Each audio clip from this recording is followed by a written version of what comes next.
Welcome to my living room.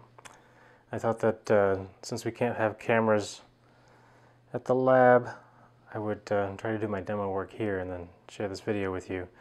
This is going to be about as unpolished as a demo would be in person. But at least here you get to see what's going on from the point of the camera. And that's really an important thing for product photography, or for photography in general, to see the point of view of the camera, because well, photography is writing with light, and light comes from light sources, interacts with objects, and then goes to the camera. And it can look really bad away from the camera, and it doesn't really matter. All that matters is that the light that enters your camera looks nice. And then you get to sell your product. So I'm going to talk a bit about light and objects and materials, and then I'm going to go through a couple of setups. So I'll start off with light. So light has three properties, light interacts with objects with three effects, and that is absorption, transmission, and reflection. And I have my little still life here. You can see a lot of absorption going on in the dark areas. This watch band is leather, it absorbs. This is rubber, it absorbs. You can see a lot of transmission from the glass, and there's actually transmission through the glass and liquid here. And then you see reflection off of the metal and off of the glass. And here's a little mirror. And so with reflection, with absorption, it's pretty simple. The light gets absorbed instead of being reflected or transmitted, which affects the relative intensity within a particular scene. In terms of transmission and reflection, those two have a property called it's called family of angles. So family of angles is the set of light positions that get seen at the camera. So in this case you can see light being transmitted, and it's transmitted through this set of positions, this family of angles, to the camera. Likewise here, you get transmission, a diffuse transmission there, and then you get transmission through the glass. Also with reflection you have a family of angles. You can see on this bottle, you can see the highlight, and that highlight actually goes back pretty far. You get this edge light. So the family of angles for round objects is very large, for cylinders and for spheres. Now,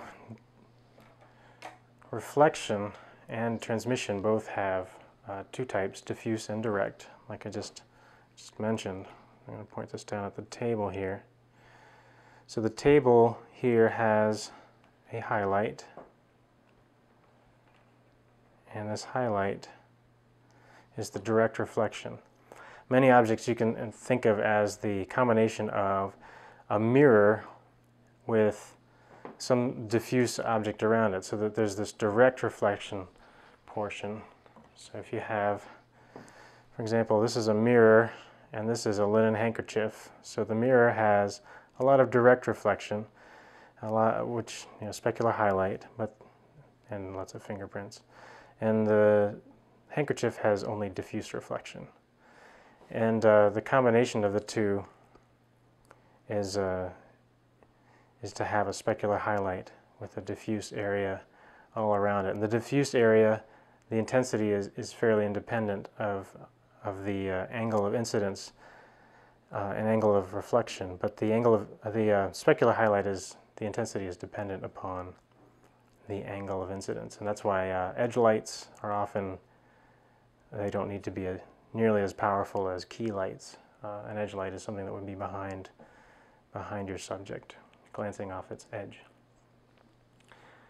So how do you, what is the point of this in terms of products? Well, this is something that usually when people take pictures outside in the sun, or they use a single light, like say this, a bare bulb, they'll get they'll get a picture that's not all that pretty. But when you diffuse the light, you get something that's often prettier. Obviously this is going to be a little subjective, and well, this is a rough demo, so bear with me. But the size of the light source is related to the family of angles directly. If the light source is within, any part of the light source is within the family of angles, then the light source is going to get reflected off of the object. For example, take this bottle, this corkscrew, this bottle opener. Right now there's nothing in the family of angles here. If I rotate it, now you can see that this light source, this hard light source, is now in the family of angles of this corkscrew. That's a corkscrew. Yeah. If I take my giant diffuser and stick it there, now you see that the light source is in a larger percentage of the family of angles. Now what I could do is if I stuck this in a lit sphere, like a diffusing sphere, then all you would see is bright reflections off of every single edge. You wouldn't even have all these dark reflections. These dark edges, this contrast is from parts of the room, it's reflecting parts of the room that are not lit. So that's why this has some nice contrast to it, as well as being in the having the larger family of angles. Now I can rotate it out of the family of angles still, even with this large light source. But when you want to think about lighting something like this evenly, you want to put a large light source within the family of angles. That'll make it look nice. Let's see, what else? So effective size is really important when you're doing product photography. And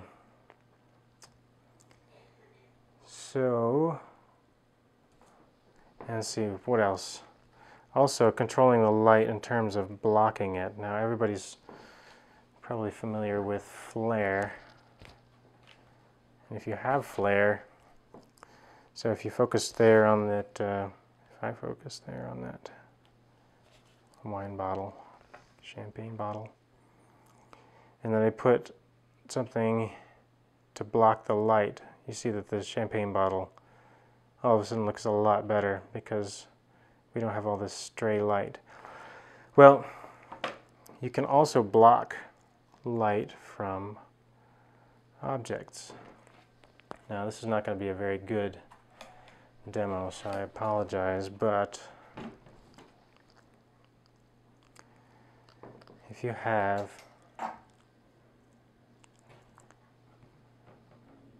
let's see, let me find that reflection. You have an object with that's purely specular, and you can block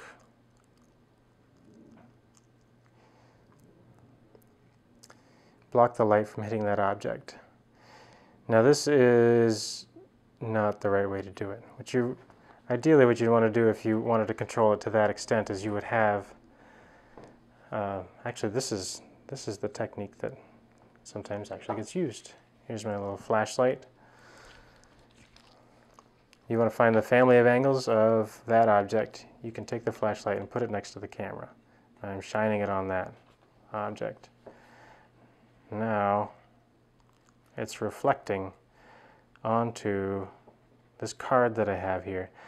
If I traced that reflection out on that card, and then mounted that, if I traced it and I cut it out and mounted it right there, then when I removed this card, when I removed the rest of the card, there would still be a piece there, and it would be occupying the entire family of angles of this object. And then you could prevent the direct reflections off of this object. It wouldn't have to be something necessarily like this. It could be find that again. It could be a piece of paper that you just want to avoid having specular highlights on. And the thing is that applies even with a diffuse source. So now, yeah, we made it really pretty by making it bigger, smoother. And now you don't see as much of a shape of a light bulb. So if we went back and so here's my diffuser. If I got this light again, I could trace out that picture on that light source and then block it. Now, like I said, this is a pretty rough demo. That's probably not a beginning technique. Anyway, get back to my outline.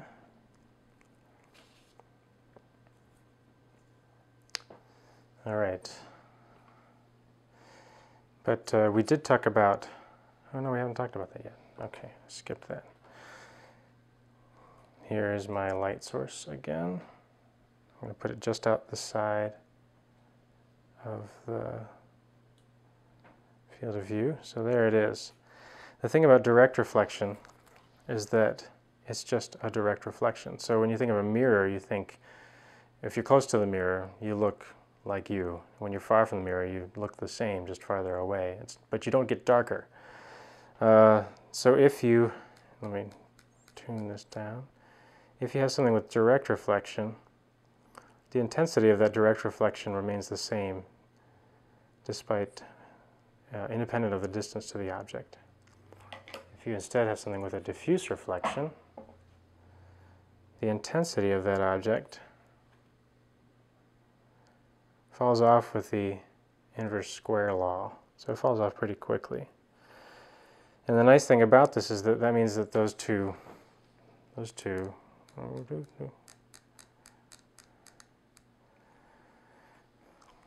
that light distance can control those two exposures, those two brightnesses of the objects independently. So let's try this now. So say you have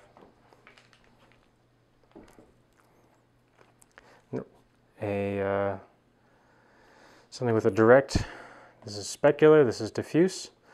My light source is close to both objects.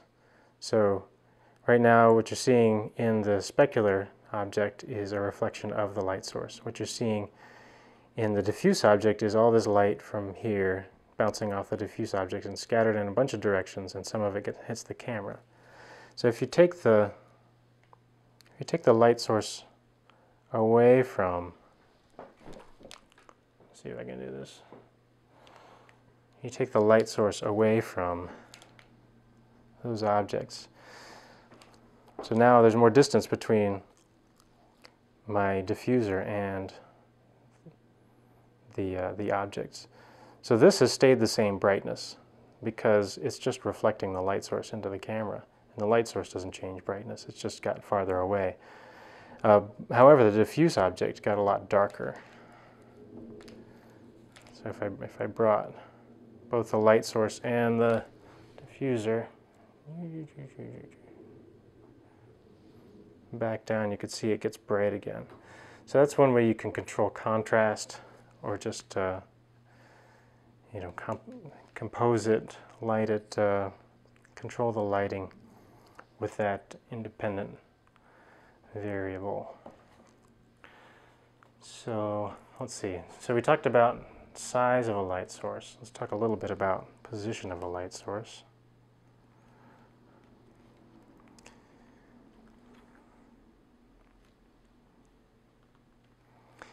Now right now the light source is overhead, slightly above the camera, and it's casting a shadow back behind. This is basically an on-camera flash position, and it's lighting everything with a very flat light. If I move it over to the side, it's a little more interesting. It reveals more shape. There's shadow on the sides of objects here and here and here, but the shadows are also very sharp.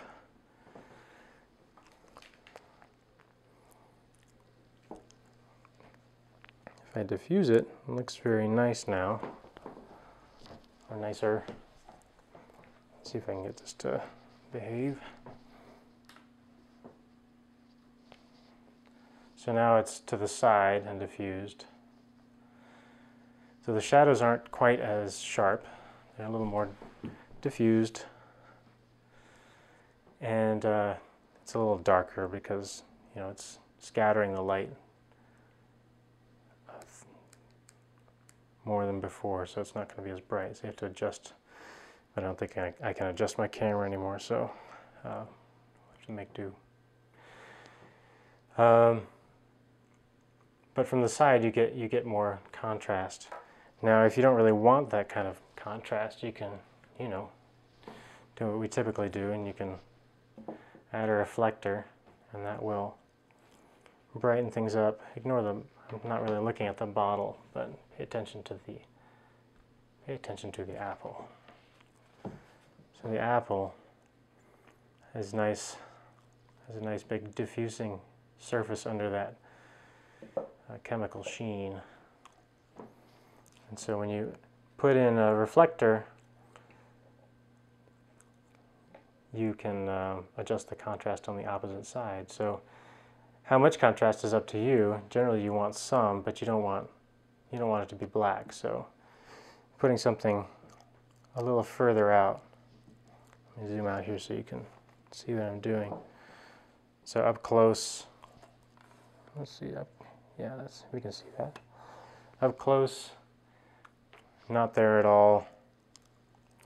And this is kind of where, this is a pretty big reflector, but yeah. So that's, I think, a good level for that particular apple. So you can see contour, shape. It reveals depth if you position your lights so that they're not just flat lighting your subject.